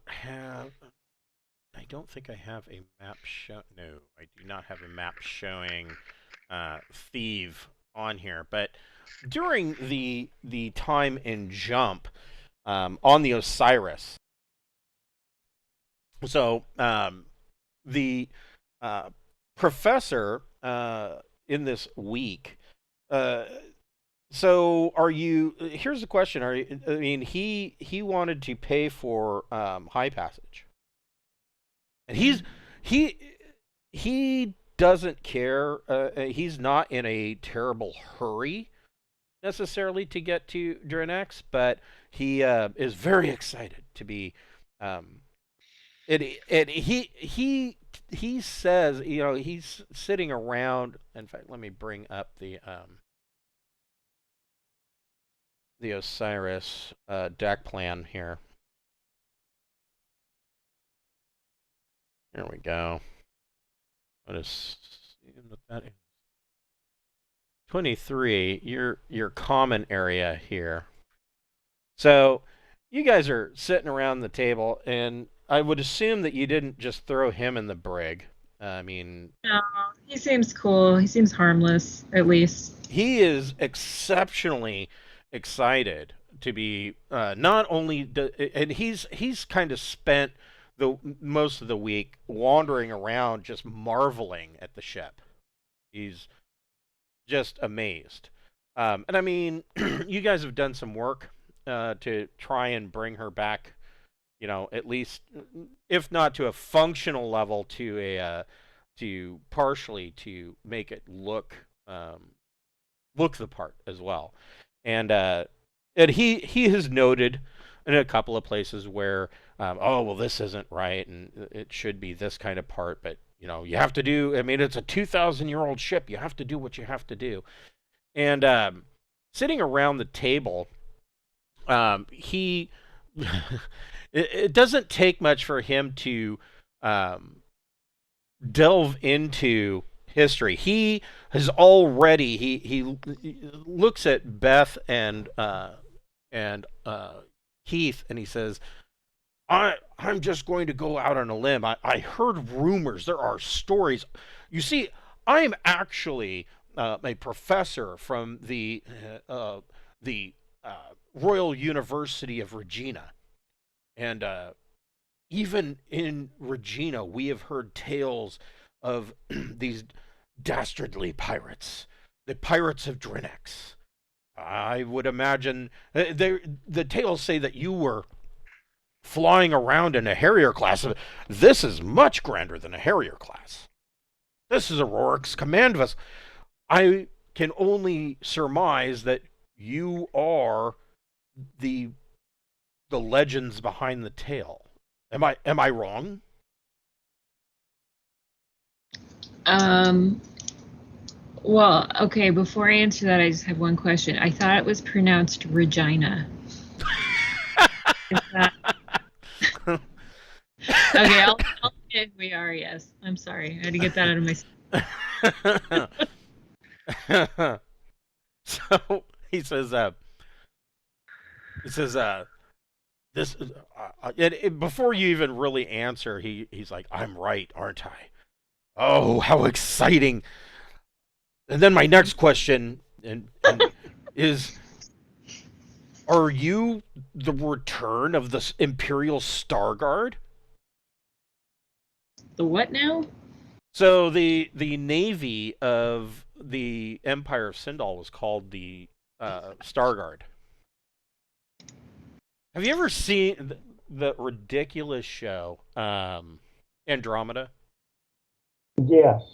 So Not I. it would be like that. It would be, oh well, the captain's been frozen for 1,000 years. Are you the return of this grand I age? mean, They get caught we're in a good. time dilation, and their universe goes on, and they finally show up 1,000 years later. Yeah, that kind of thing. He wants to know if you're the return of the Sindalian Star Guard. Captain, I you might as suppose well time be. I mean, yeah, I suppose time will tell. Our current plan is just to rebuild the Kingdom of Drinax. I'm going to talk it up a lot in case he wants to try and fit into that somehow, like at the tower, perhaps. So is that going there? Like, what? Why does he want to go to Drinax so bad? So he kind of, this causes him to launch into a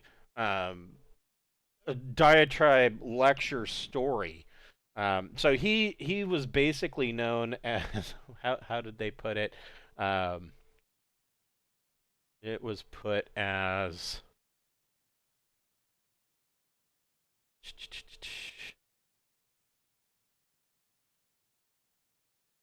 he launches into lectures on obscure topics at the slightest provocation, including lengthy descriptions of the old Empire Sindal, the tale of Gani Paras, and he does launch into this story again about Admiral Gani Paras, the last admiral of the Star Guard, and he says that she that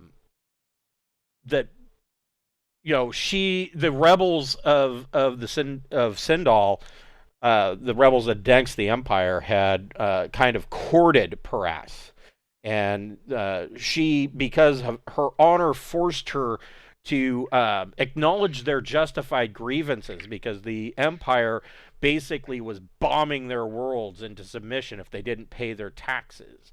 But the worlds were being taxed into oblivion, and so it was a never-ending cycle. She acknowledged those justified grievances, but because of her sense of duty, she would not turn on the Emperor, and she led the defense of the Spinward fleets, slowing the advance of the rebels and ensuring the war impacted on civilian populations as little as possible.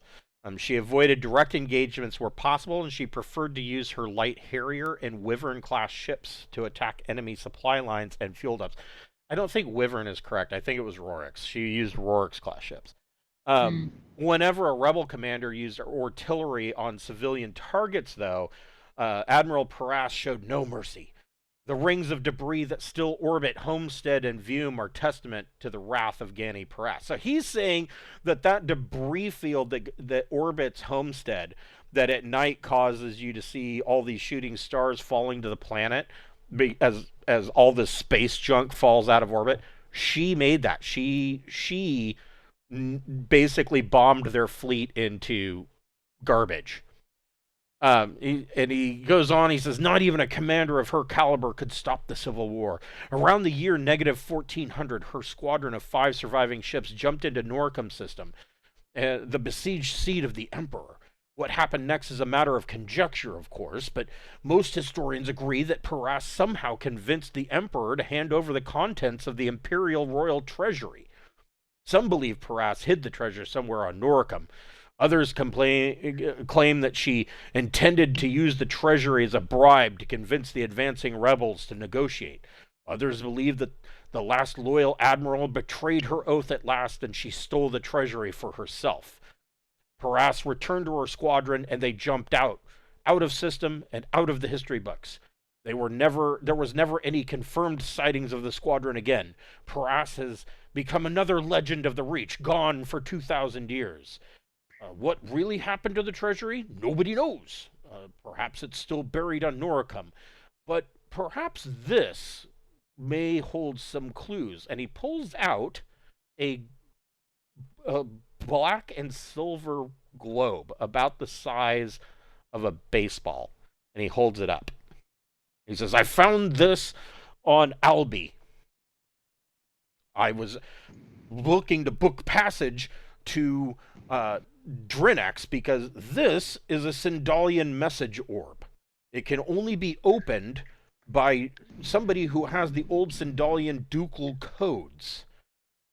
I mean, of course, somebody could try to computer hack it, but if you fail, the contents of the orb are erased. And so, of course, the safest way would be with the Duke's codes.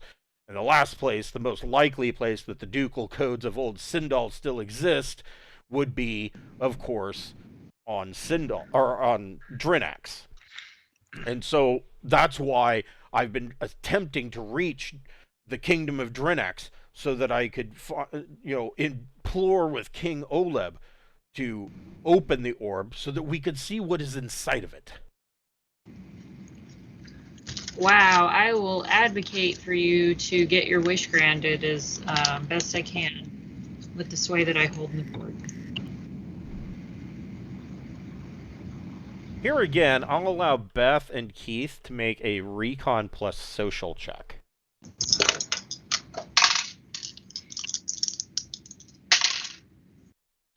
10.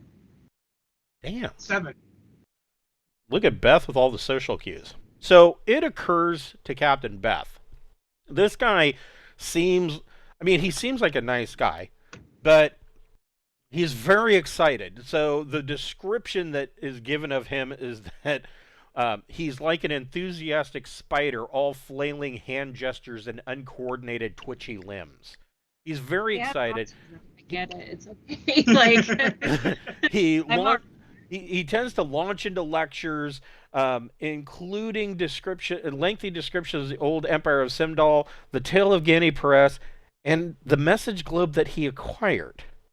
So the thought pops into Captain Beth's head is, who else has he gotten excited about and talked to about what he's doing out here?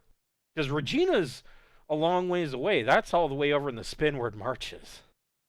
So he's like, what, 1 or 2 sectors away? He's traveled a long way. And it doesn't look like this guy's ever stepped foot out of a lecture hall, let alone off planet. This is his first time out anywhere. Oh, jeez. So okay. Who has he told, in He's passing? Looking at everyone, yeah. I just has anybody shown any interest in this that along the way, or will most be like, yeah, whatever, Oh, I haven't really had honestly, not very many people are very interested in many of the things that I have to say. I thought perhaps you might be interested simply because of the class of vessel you captain, but I'm not of much interest to many." And he kind of looks down at the table in a dejected manner. All right. I want to tell him the story about the savior of the people, the ginger guy that we thought was just like a loser, and then you're he turned talking out about to be Jesus for that one planet that Yeah. got attacked by. Yeah, I'm gonna tell him that story. Oh, this. Oh, the story about the story about yeah. He says, "Oh, I heard something about that. Yeah, in fact, it's been all over the Transverge news that there were all these sweeping changes. And what was that planet's name? That That planet. wasn't it. It was in Gazulin's subsect Newman. It was the planet Newman." And And he goes on to say, "Yes, I heard much about that. In fact, I heard that it had reached all the way to the Imperial core. That on Capitol, the Moot is discussing the changes that are being set upon Newman and the pushback of the um, plague of the nanovirus on that planet." yeah, it worked out pretty great. But we were there. No big deal. Um, No So big deal. where do you get this globe? We just watched the world get nuked. He says, "Well, I was actually going through some old Sindalian ruins. I don't know if you realize this, but Albi in the Sindal sector, it was really second only to Noricum in power. In fact, many, and myself included, think that it actually was more powerful. You see, Albi was where their iridium mines were, and they also mined lanthanum, which is a key, and Keith knows this, lanthanum is a key component in creating jump drives. And so one of the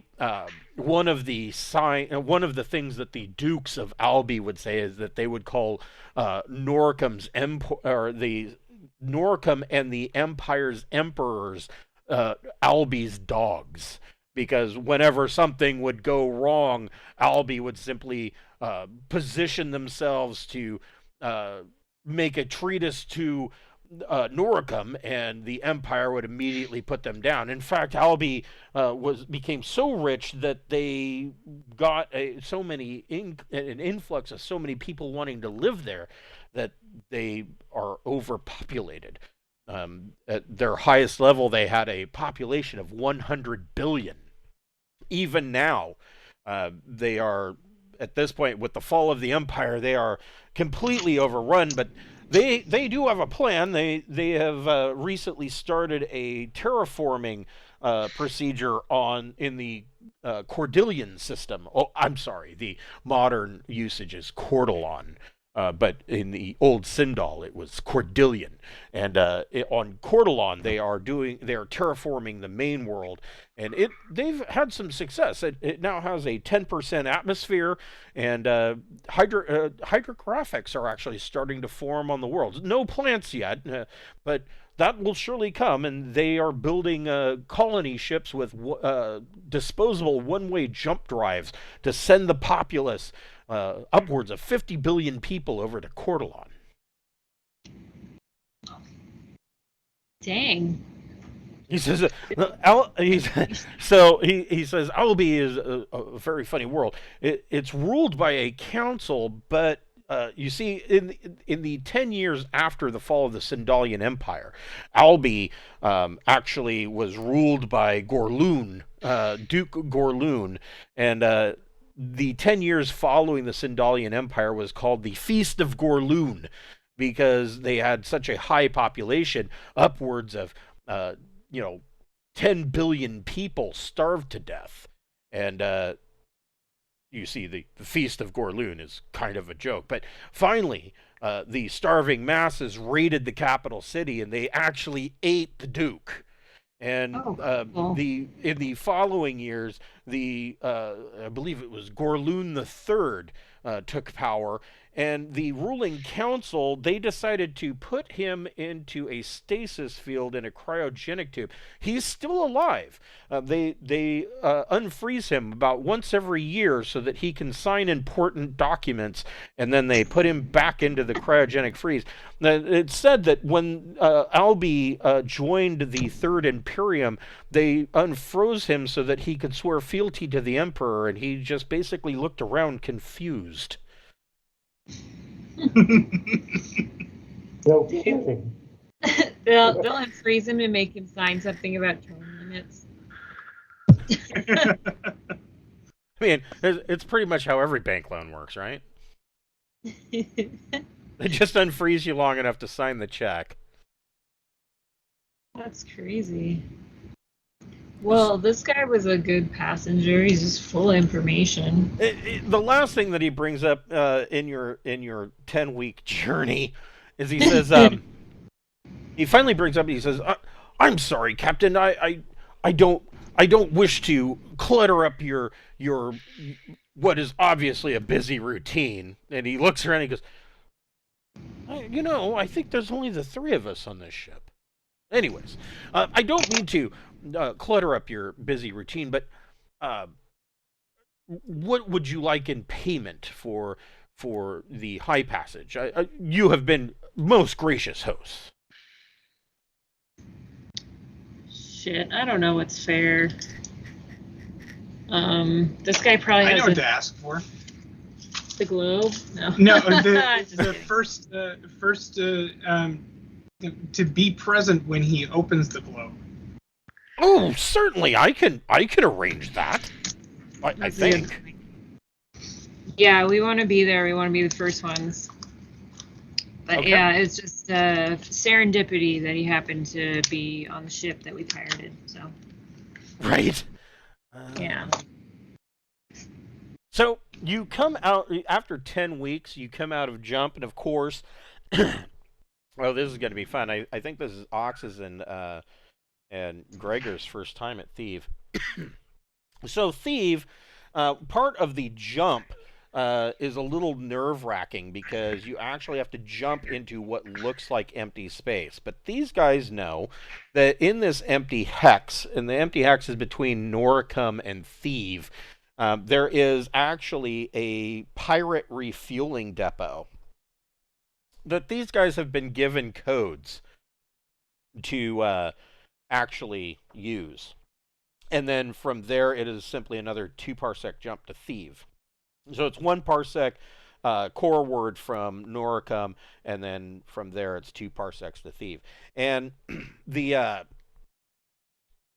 when you come out of jump in Thieve system, you see there is a lot of traffic here. And not all of it of nefarious purposes. There are a lot of ships flying a lot of scary signatures, and they've got scary paint codes. I mean, your own ship has your own scary paint code right there.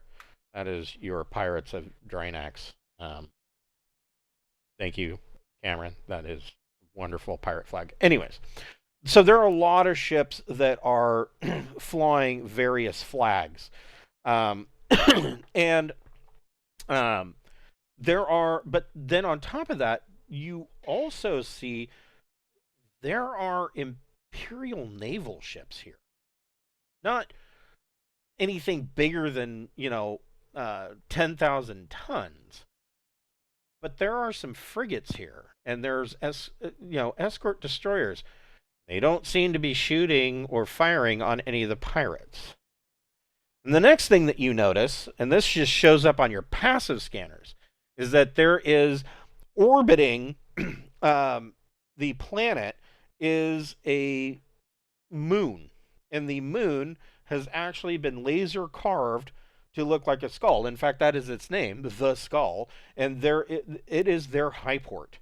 And so before you can land, unless you have codes, and I believe Captain Beth has codes, um, unless you have codes, you can't land on the surface of Theve. You will be nuked out of orbit from the skull. But so the proper procedure is to dock with the skull and move on from there. And then they actually have shuttles that will take you down to the planet side if you would like. And of course, so because Beth has now shown up with 2 ships and a new ship, the skull immediately radios and says, "You are in Thieves space. Please state your purpose." Got some shit to unload. Are you gonna transmit your code? Yes, yeah, oh yeah. So they basically put you on hold for a moment, and he says your code checks out. Osiris, you are clear to land planet side. However, your second vessel does not have a clearance code, nor is it capable of landing. So we recommend docking that vessel at the skull. 10-4, let's do that. Captain, if you just ask if we could just keep this ship afloat, just off by ourselves. You'd prefer to just Passively, orbit it in orbit? Well, if we don't dock, then these people have no chance, and then you get a chance to go broker the Okay, yeah. unloading of the people and everything. I just think if we could just park this ship and you know, we're A gonna. parking orbit. So Yeah. radio or the tower from the skull radios in to the Osiris and directly to Beth and says, Osiris, we just want to give you a heads up. We are pinging that vessel as the Princess of Tobia. She's registered as missing out of Clark. You may want to dock her and keep her out of sight. Well, then fuck it. You know what? These people are so pampered. If they start trying to run, you shoot one of them, and then they'll all just shut the fuck up. Yes, I don't know. I can do that, They haven't ma'am. been really pampered for 10 weeks. I mean, there are 10 stewards, or at least 8 stewards left aboard. So maybe I don't know how if he kept them on gruel and bread, or you know how Tang is. You're not allowed to wear clothes. Well, every They're one not of them gonna. has They're been. not gonna put up much of a fight. That's all. I don't think they. Yeah, I think everybody needs to stay the fuck in their rooms, and then anybody that comes out gets slapped. That's right. I will Yeah. shoot them, Captain. Yeah. Well, That- you guys that's keep it that. under control. Let's have you I dock. only have a wee body pistol that won't hurt them that bad. So Yeah, so are both ships docking at the skull, or is Osiris going port down to the down port? What do you do? Osiris going to the downport to make some deals, and then we'll have them dock at the skull. Okay. At which time we will just stay hidden and cool. Okay, so your pilot, who is sweating profusely, docks through one of the eyes of the skull. One of the 2 eyes are actually the docking ports inside this moonlet, and the moonlet is actually artificial. They moved it, and it has actual thrusters that keep it in position around the world.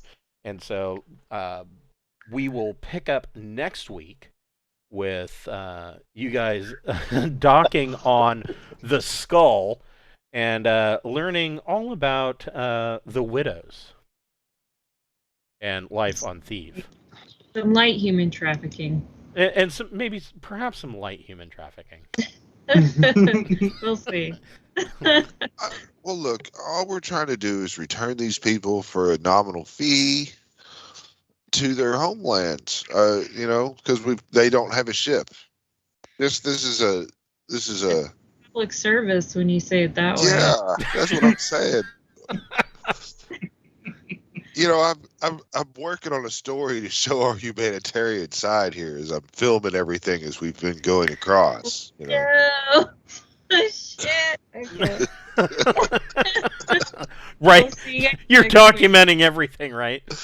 Yeah, yeah. Well, I'm filming a lot of stuff. You know, I'm gonna try to twist it like I was really doing good humanitarian hero work here. So, you know, some severe editing. Yeah, right, right. Yes. Yeah, All right. yeah. Well, I That's. will see you guys next week on Wednesday night at 7 o'clock for the next episode of the Pirates of Drinax. Thank you. It was fun. Have a good Thank night. you. Yeah, you too.